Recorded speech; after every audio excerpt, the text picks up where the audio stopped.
All right, so welcome back to Critical Wave Theory, and today we're going to be talking about something a little different.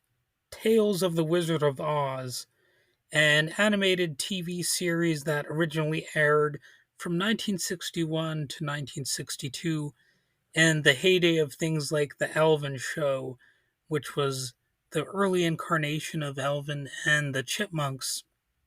So, this show was produced by Crowley Films in Canada and was obviously based on the Wizard of Oz franchise, which the Library of Congress has called America's greatest and best loved homegrown fairy tale.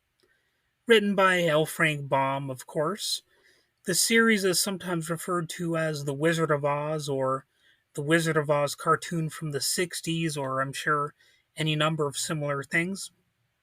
And this isn't exactly a review because the episodes are just so short, and you can just make of them what you will.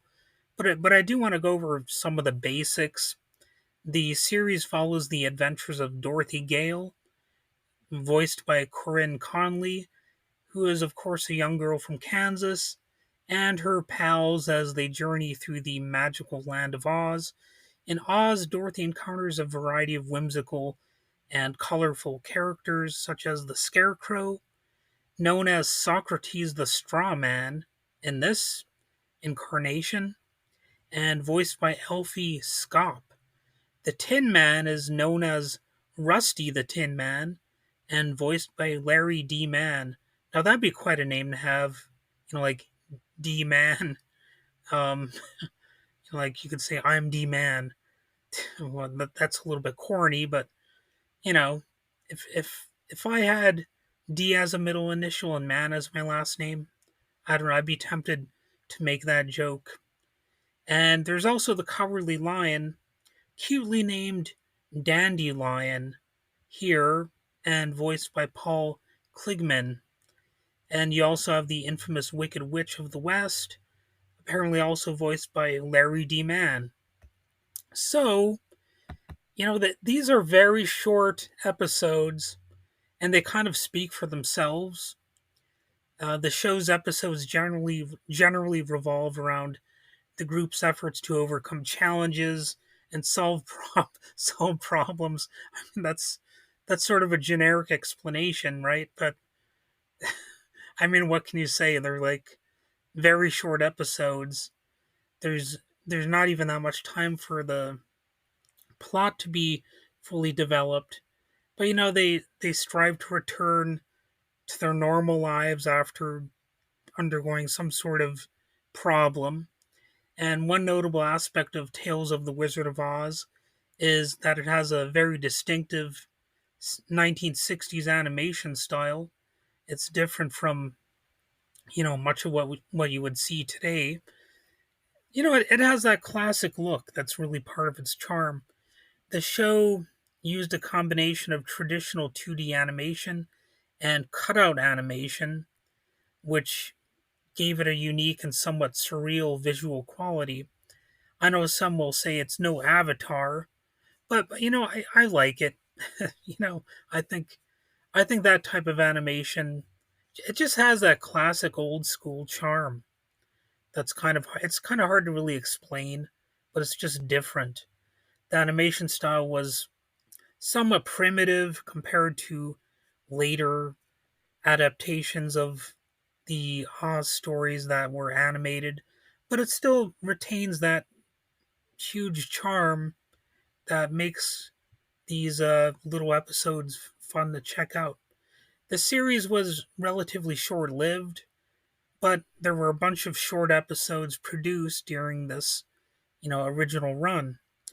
And it's one of those things where I don't know the entire production history of it, but it's it's obviously something you'll want to check out if you're a huge fan of the Wizard of Oz franchise. And it's something you might have actually missed out on. Like if you're trying to do a deep dive, this is one of those things you might have missed.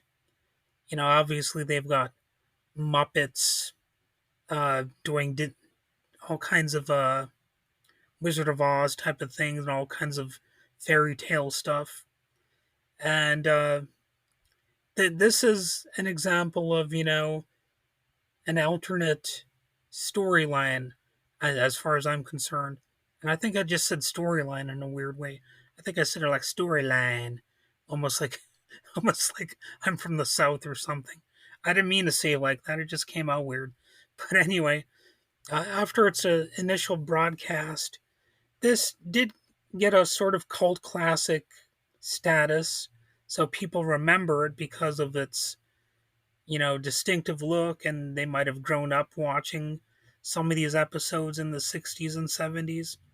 Sort of like, how people remember Star Trek, the original series, because, it was of that era. It was just from their childhoods, so some people are going to remember it based on that alone.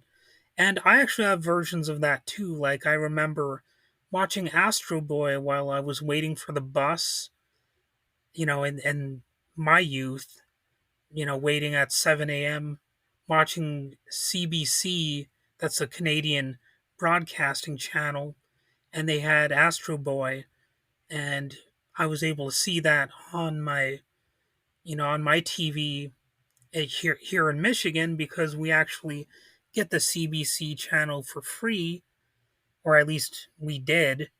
And I saw that and some Inspector Gadget and all that kind of stuff. So I've got some fond memories of Astro Boy because that was my first exposure to anime, and I did like Astro Boy. I thought it was a fun cartoon. I didn't really understand the storylines because I was young and dumb, so I didn't fully grasp everything that was going on. But it was a fun little show, and this is also a fun little show, and I recommend you check it out. It's true that there have been many different uh, adaptations of the Wizard of Oz and stuff like that, but this is one that you might want to check out just because of the novelty of it. The animation style is cool, and I don't think there's much more I could say about it. Maybe I'll try to do a more compelling review in the future or something more in detail. But for now, I'll just say go ahead and check this out. I don't want to repeat myself too much. And yeah, that's all I have to say. Have a good one.